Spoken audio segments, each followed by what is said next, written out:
Welcome to Dicejunkies, and this is Perception Check, episode 13. I'm here with Q. Damien. And I'm Xenodamus. Hope you enjoy.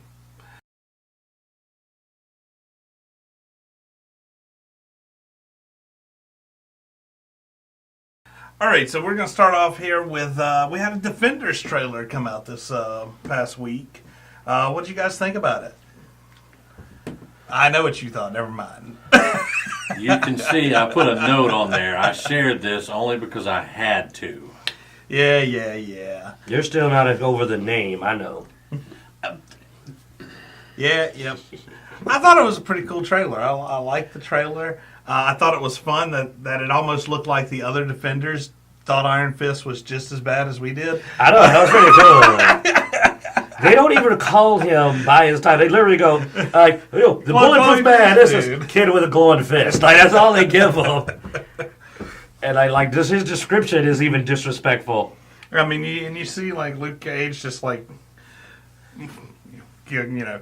You can't hurt me. Of course, I don't know. That one punch to the face. That it's like a sucker punch. Yeah, it looked like that was probably going to hurt. He actually hit somebody with the fist. I know. Like, whoa.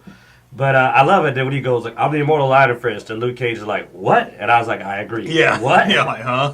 What does that job entail? Oh, I failed at everything this job entails.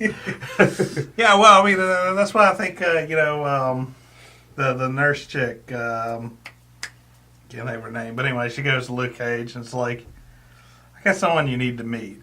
And I sort of feel like she went there and goes, can you please knock some fucking sense into this dude? You know? Can you show him how to actually do things and there be something good come out of it? So you're a defender of Harlem, and Harlem's still there. And yeah. You've already done better than the defender of the gate. I did like when he was flailing at him ineffectually. That was a beauty. He's like, ah! And the Duke just looking at him like, what are you doing?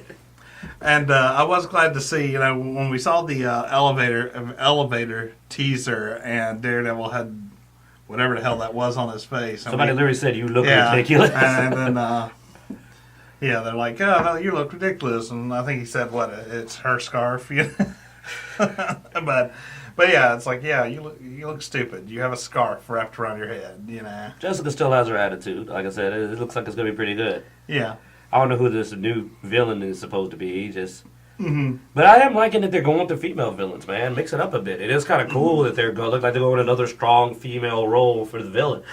And I'm like, well, it sounded like Stick maybe getting them together or something, which seems sort of odd though. And like he said, you're all a shit show. You need to be trained, and I agree with him.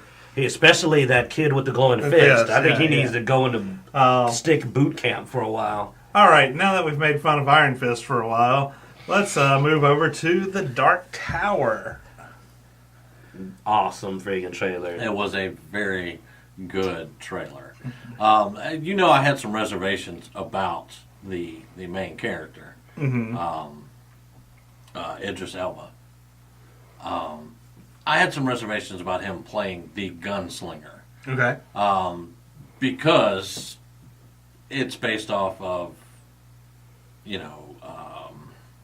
Eyes of the Dragon, and that whole storyline leads into the Dark Tower. It's canonically it's supposed to be the first conflict between good and evil. Evil being Flag. But when I saw the trailer, I was like, no, he's going to do good. He's going to do good. Because, he brought out the flavor of the gunslinger, the only problem I have with the whole trailer is that big-ass gun and the bullets he was loading looked like a 22. And I'm like, 22 bullets? Really? Come on, man. I thought they looked bigger than 22. When he's spinning the cylinder and he's doing this right here, it looks like freaking 22 when they bullets. show the full clips, where they're not in the gun and they're just in his belt lined up. I mean, they definitely look like some pretty large, like 45s or something. Yeah. But whenever he's flipping them into that cylinder, man, they're freaking tiny. But I'm like, I don't care. Could be angle, could be just way the cinematography happened there. I don't really care enough about that to even worry about it. I was just going to voice the fact that I caught that. The trailer, though, and what's up with Matthew McConaughey looking like Christopher Walken? That's all I want to know. Whatever. I thought he looked pretty awesome in this. Christopher Walken looks awesome, dude. Well, true. But why Matthew McConaughey's got to look like Christopher Walken? You know? Would you rather you look like Matthew McConaughey? Well, there are thousands of ladies in the world. If they heard that, they would send you hate mail. Please. This ain't for the ladies. This is the Dark Tower, though. I need him to look threatening. Well, if he's going to look threatening and he's going to look like anybody, Christopher Walken's the one to look There like. we go.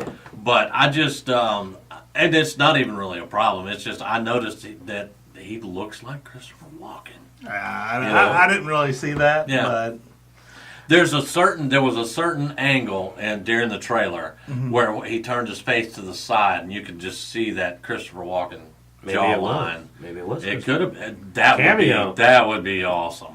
That actually would. Like the Man in Black in the future. Yeah. I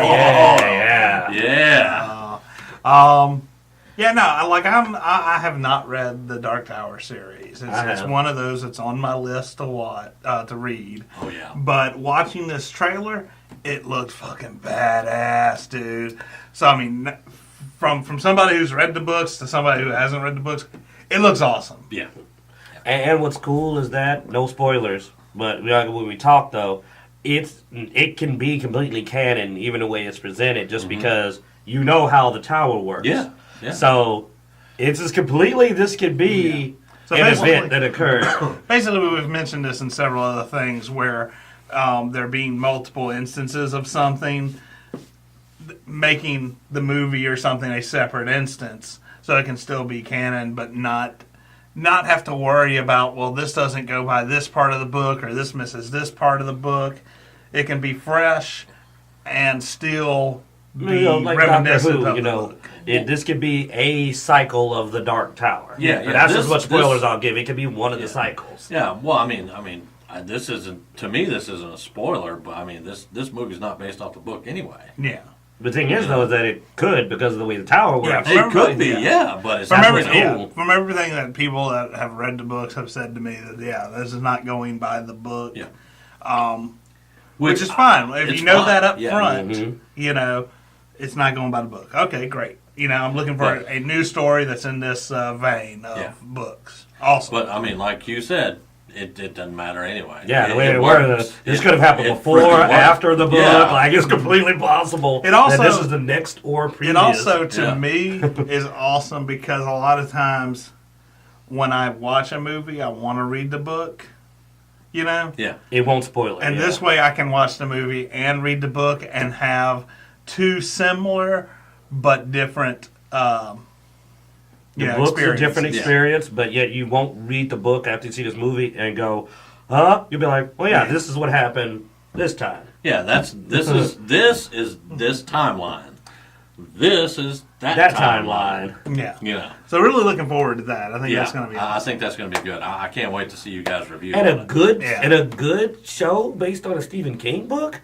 Because his books are awesome, but they don't always translate perfectly in the film all the time. Did anybody see a cameo of Stephen King in that? I didn't. Was he?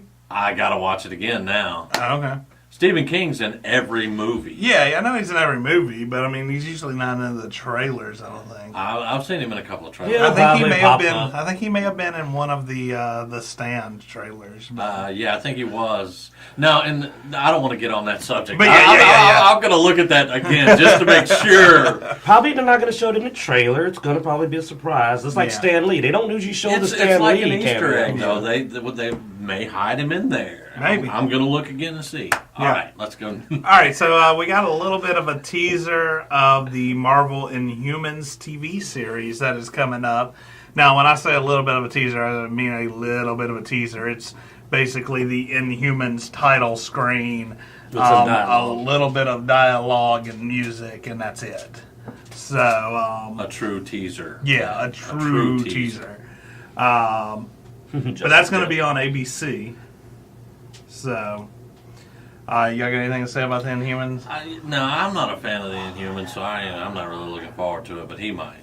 Well, Black Bolt's always been an interesting character, but I'll admit that that's the only Inhuman that's ever caught my attention because he's one of the big hitters. And as I told y'all earlier when we talked a little bit about it, I said I've liked his decision-making process because he tends to be that guy who, unlike a lot of other comic book characters, thinks rationally. And that there aren't enough of those people in comics that'll go, no, this is stupid. No, I'm not going to listen to you.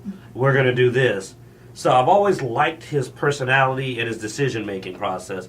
But is this going to, there's been some talk about, is this going to replace the X-Men and all that? I don't think they need an entire separate series. I think they could have cameoed. I don't know if the series is going to carry itself by itself. Yeah.